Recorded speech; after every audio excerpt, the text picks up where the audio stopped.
Vifaa hivyo vimetolewa katika mafunzo ya siku moja ya usalama mahala pa kazi kwa chama cha wachimbaji wanawake wa madini ya dhahabu mkoani Geita Geoma, yaliyoandaliwa na mgodi wa GGML, huku meneja mwandamizi wa mahusiano wa mgodi huo Gilbert Morio amesema ni wajibu wa mgodi huo kuendelea kusaidia jamii na kwamba wamelazimika kutoa vifaa hivyo na mafunzo ya usalama kwa wachimbaji wanawake kwa kuwa kundi hilo linakabiliwa na changamoto ya matumizi ya vifaa duni kwa ajili ya kuweza kuwasaidia katika shughuli zao za uchimbaji.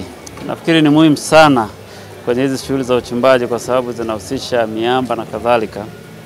Watu waweze kujilinda na wakiwa wanaenda kazini warudi nyumbani salama. Kwa hiyo tumeonelea tuanze na hii kwa ajili ya kuwasaidia hawa wanawake wanaochimba, wachimbaji mkoani Geita. Lakini vile vile tumefanya mwezi huu wa 3 hususan kwenye hii wiki au mwezi wa kusherekea siku ya mwanamke duniani. Kwa hiyo ndio maana tukaona ni vyema pia kurudisha kwa jamii kidogo ambacho sisi tumejaliwa, na tukawalenga hususan wanawake wachimbaji na kuwapatia vifaa vya kujikinga mahala pa kazi, lakini vile vile mafunzo mazima ya usalama. Ni moja ya sekta ambayo ina vihatarishi vingi na vyenye athari kubwa katika afya endapo kanuni za usalama na afya mahali pa kazi hazitazingatiwa. Kwa hiyo wamama hawa wa Geoma wamepata elimu kupitia mgodi wa GGM ambao umejitolea kuwafundisha na kuwasimamia katika kuhakikisha kwamba wanazingatia hizi kanuni za usalama na afya mahali pa kazi, na pia kuwawezesha kutambua umuhimu huo. Na pia wameweza kuwapa vifaa kinga ili kuonyesha namna sahihi kabisa ya kuweza kujikinga na kuzingatia kanuni hiyo wanapokuwa katika kazi zao za uchimbaji, na hivyo kusababisha kwamba uwekezaji wao uweze kuwa wenye tija kwao wenyewe na kwenye familia zao na taifa kwa ujumla. Wanawake tunaweza, na elimu hii imepitishwa kwao kwa sababu wao ni waelimishaji jamii pia.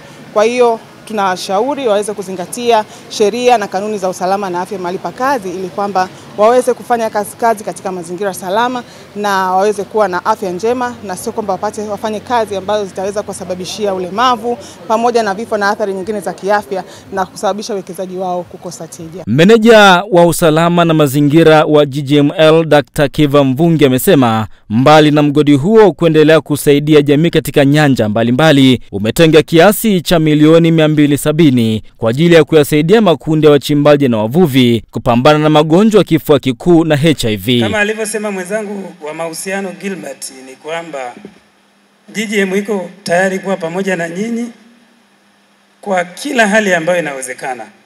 Lakini mimi kama meneja wa afya na usalama na mazingira naweza kuhakikishia kwamba tuna resources zote za kuwasaidia nyinyi. Na resources hizi zinapatikana kwa nyinyi kutuandikia tu barua. Hakuna gharama. Kwa sababu mtu tutakayemleta nyie kuwaelekeza kitu fulani anakuwa tayari alishafundishwa. Sasa kama mtu ameshafundishwa, ni kijana wenu hapa Geita, akija kuwafundisha nyinyi, kutakuwa kuna gharama gani? Hakuna gharama. Kwa hiyo ili muweze kufanya kazi yenu kwa usalama, lakini pia muweze kutunza mazingira, lakini pia muweze kuwa na afya zinazoendelea vizuri, inapasa mtafute utaalamu uko wapi.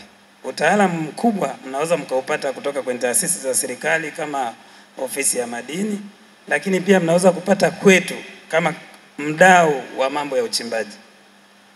Nafahamu kwamba mwaka huu pia kupitia mradi wetu wa Kilimanjaro tumetenga zaidi ya milioni 250 kwa ajili ya kuwahudumia wachimbaji wadogo, na nyinyi Geoma mkiwemo. Tutashirikiana na taasisi ya kupambana na kuzuia virusi vya ukimwi TACAIDS ili kutengeneza mipango mbalimbali ambayo itatumika kwa wachimbaji wadogo, kuwapa mambo ya upimaji wa virusi vya ukimwi, mambo ya kifua kikuu, mambo ya kujikinga na magonjwa mbalimbali. Kwa hiyo mpango huo unaendelea, lakini hizo fedha zimekwisha tengwa. Kwa hiyo naamini mwaka huu wa 2025 tutafanya mambo makubwa. Kwa sababu ukiangalia milioni 270 hata kama ni nchi nzima, Geita haiwezi kukosa kiasi kikubwa kitakachotumika, lakini Geita ikipata, Geoma nayo itafaidika pia. Kwa hiyo nimalize kwa kusema tunawashukuru. Nimeona kina mama wengi tumeona mpaka watoto wadogo ambao wamo humu ndani nao wanaendelea kidogo kidogo, wengine bado wako kwenye hali ya kunyonyeshwa, lakini kuonyesha kwamba hata mama mchimbaji mdogo anaweza akawa na familia, anaweza akanyonyesha na akaendelea na uchimbaji. Kwa hiyo ni kitu ambacho kinawezekana. Katika shughuli zetu za uchimbaji tulikuwa tunapata shida na changamoto sana kutokana na kwamba tulikuwa na uhaba wa vifaa vya kufanyia kazi. Tunashukuru sana GGM kutuletea vifaa ambavyo ni safety boot, reflector, miwani, gloves pamoja na kofia ngumu kwa ajili ya kutulinda sisi kiafya, kwa sababu kabla ya kupata hivyo vifaa tulikuwa tunapata changamoto nyingi sana, kwa sababu tunakanyaga matope kule, kuna wadudu ambao walikuwa wanatusumbua, kemikali pia tulikuwa tunatumia kule zilikuwa zinatupa shida. Kutokana na hivi vifaa walivyotupa vitatusababishia sisi kulinda afya zetu na kutusababishia tuingie katika sekta ya uchimbaji tukiwa salama na kutoka tukiwa salama kabisa.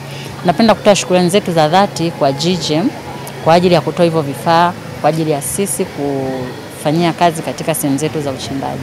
Pia tunawashukuru OSHA kwa kutupatia elimu ya kutumia hivyo vifaa, kwa sababu tumevipata tuvitumie katika mwongozo mzuri ili viweze kutusaidia katika kutumia na tuweze kuvitunza vizuri.